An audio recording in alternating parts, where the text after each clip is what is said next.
সালামু আলাইকুম প্রিয় এনটিআরসি ক্যান্ডিডেটস। আজকে আমরা এনটিআরসি পরীক্ষার প্রিপারেশনের জন্য ফিজিক্যাল অ্যান্ড জিওমেট্রিক্যাল অপটিক্সের উপর কিছু এমসিকিউ প্রশ্ন আলোচনা করব ইনশাআল্লাহ। আপনারা অবশ্যই আমাদের চ্যানেলটি সাবস্ক্রাইব করে রাখবেন, যেহেতু আমরা এখানে শুধুমাত্র এনটিআরসি পরীক্ষাকে কেন্দ্র করেই ভিডিও আপলোড করে থাকি। আর আমাদের চ্যানেলটি ঘুরে দেখবেন, ঠিক আছে? সো আমাদের প্রথম প্রশ্নটাই হচ্ছে যে ইয়াংয়ের দ্বিচির পরীক্ষায় দাঁড়ান, আমরা একটু পেনটা সিলেক্ট করে নিই। ইয়াংয়ের দ্বিচির পরীক্ষায় যদি পুরো সেটআপটি পানিতে নিমজ্জিত করা হয় তবে ফ্রিঞ্জ প্রস্থের কি পরিবর্তন হবে? ফ্রিঞ্জ প্রস্থ মানে হচ্ছে ডোরার প্রস্থের কি পরিবর্তন হবে? তো ডোরার প্রস্থের যে সূত্র আমরা জানি যে বিটা ইকুয়াল টু হচ্ছে ল্যামডা ডি বাই 2a।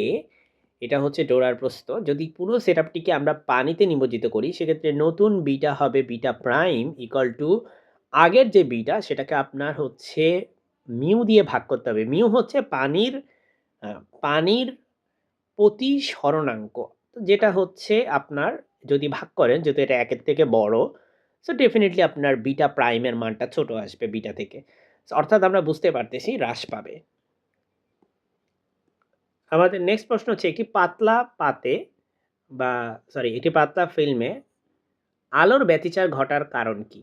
এটা পাতলা ফিল্মের ক্ষেত্রে আলোর ব্যতিচার ঘটার প্রধান কারণ হচ্ছে বিস্তার বিভাজন। এখানে হচ্ছে মূলত বিস্তার বিভাজিত হয়ে আপনার হচ্ছে প্রতিসরণ এবং প্রতিফলনের মাধ্যমে ব্যতিচার গঠিত হয়। ওকে, এর পরবর্তী প্রশ্ন হচ্ছে একটি উত্তল লেন্সের দুই পাশের মাধ্যমের প্রতিসরণাঙ্ক আলাদা হলে, যেটা একটা হচ্ছে n1 এবং একটা হচ্ছে n2, তাহলে লেন্সটির ফোকাস দূরত্বের অনুপাত কত হবে? ফোকাস দূরত্বের অনুপাত হচ্ছে আপনার f1/f2, এই অনুপাত হচ্ছে n1/n2 এর সমান সিম্পলি। সো উত্তর হবে হচ্ছে বি। এইটা আসছে লেন্স মেকার যে ইকুয়েশন আছে সেখান থেকে। অপবর্তন বা ডিফ্র্যাকশন গ্রেটিংয়ে প্রতি সেন্টিমিটারে রেখার সংখ্যা বাড়ানো হয় তবে বিচ্ছুরণ ক্ষমতা বা ডিসপার্সিভ পাওয়ারের কি পরিবর্তন হবে? বিচ্ছুরণ ক্ষমতা বা ডিসপার্সিভ পাওয়ার সেটা হচ্ছে D theta by D lambda. সেটা হচ্ছে আপনার যেই গ্রেটিং ধ্রুবক আছে সেটার ব্যস্তানুপাতিক। গ্রেটিং ধ্রুবকের মান যদি আপনার বাড়ে সেক্ষেত্রে এটা কমবে, আর যদি গ্রেটিং ধ্রুবকের মান কমে সেক্ষেত্রে এটা হচ্ছে বাড়বে।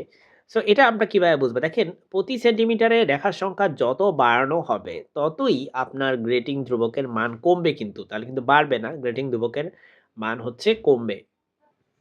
কারণ প্রতি সেন্টিমিটারে রেখার সংখ্যাকে আমরা ক্যাপিটাল এন দিয়ে প্রকাশ করি, আর আমরা জানি ডি হচ্ছে, আমরা জানি এখানে ডিটা একটু সুন্দর করে লিখি, আমরা জানি ডি হচ্ছে তোমার ক্যাপিটাল এন এর উল্টা। অর্থাৎ ক্যাপিটাল এন যদি বাড়ে তার মানে ডি এর মান হচ্ছে কমবে, আর ডি এর মান যত কমবে আমার এরই মানটা তত বাড়বে, তার মানে ডিসপার্সিভ পাওয়ার হচ্ছে বাড়তে থাকবে। আশা করি এই জটিল একটা সম্পর্ক আপনি বুঝতে পেরেছেন। আমরা চলে যাচ্ছি নেক্সট প্রশ্নে। নিকল প্রিজম তৈরি করতে কোন ধরনের ক্রিস্টাল ব্যবহৃত হয়? নিকল প্রিজম তৈরি করতে কোন ধরনের ক্রিস্টাল ব্যবহৃত হয় এবং এটি কোন নীতির উপর ভিত্তি করে কাজ করে? তো এক্ষেত্রে এটার উত্তর হবে হচ্ছে ক্যালসাইট। আপনার ক্যালসাইট হচ্ছে আপনার ক্রিস্টাল ইউজ করা হয় এবং এখানে পূর্ণ অভ্যন্তরীণ প্রতিফলন বা টোটাল ইন্টারনাল রিফ্লেকশন ঘটে। সো উত্তর হবে হচ্ছে সি। আলোর সমবর্তন নিচের কোন ধর্মের প্রমাণ দেয়? আলোর সমবর্তন প্রমাণ দেয় আলো একটি অনুপ্রস্থ তরঙ্গ। কারণ অনুপ্রস্থ তরঙ্গ ছাড়া এই পোলারাইজেশন আসলে ঘটে না। পোলারাইজেশন ঘটার জন্য অনুপ্রস্থ তরঙ্গের দরকার, বা ইংলিশে যেটাকে আমরা বলে থাকি ট্রান্সভার্স ওয়েভ। লঞ্জিটিউডাল ওয়েভের ক্ষেত্রে বা অনুদৈর্ঘ্য তরঙ্গের ক্ষেত্রে আলো সমাবর্তন দিত না। যদি আলো অনুদৈর্ঘ্য তরঙ্গ হতো তাহলে আলো কখনো পোলারাইজেশন দিত না। যেহেতু আলো পোলারাইজেশন দেয় অর্থাৎ আলো হচ্ছে অনুপ্রস্থ তরঙ্গ। নিউটনের বলয় বা নিউটন স্ট্রিং পরীক্ষায় কেন্দ্রীয় বিন্দুটি অন্ধকার দেখানোর কারণ কি?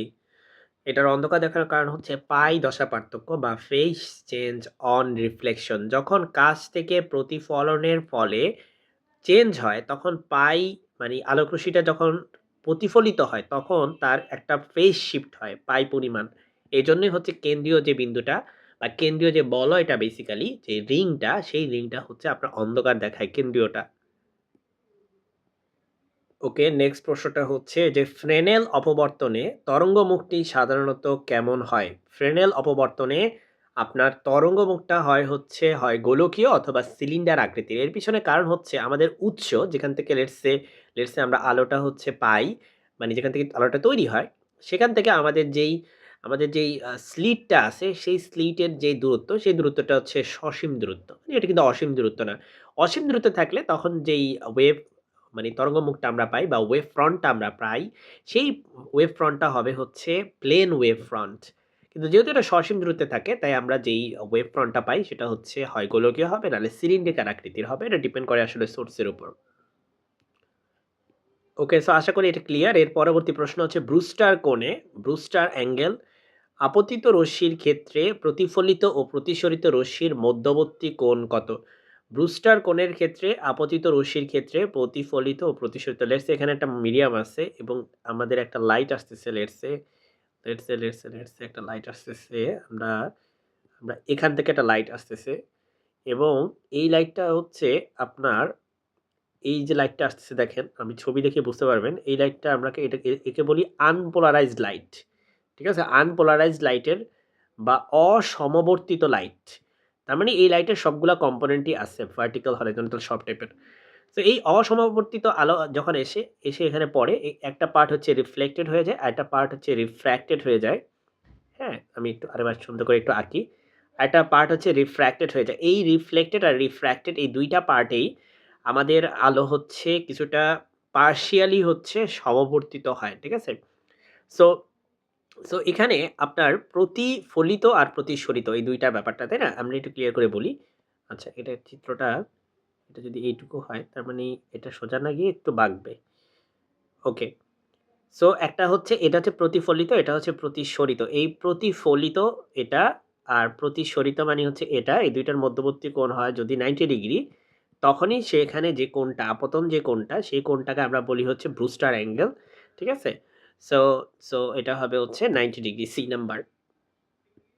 সো আজকের আলোচনা এই পর্যন্তই। আমাদের খুব শীঘ্রই এনটিআরসি ফিজিক্সের উপর একটা এমসিকিউ বই বের হবে ইনশাআল্লাহ। আপনারা আমাদের চ্যানেলটি সাবস্ক্রাইব করে রাখবেন, আমাদের সাথে কানেক্ট থাকবেন। আসসালামু আলাইকুম।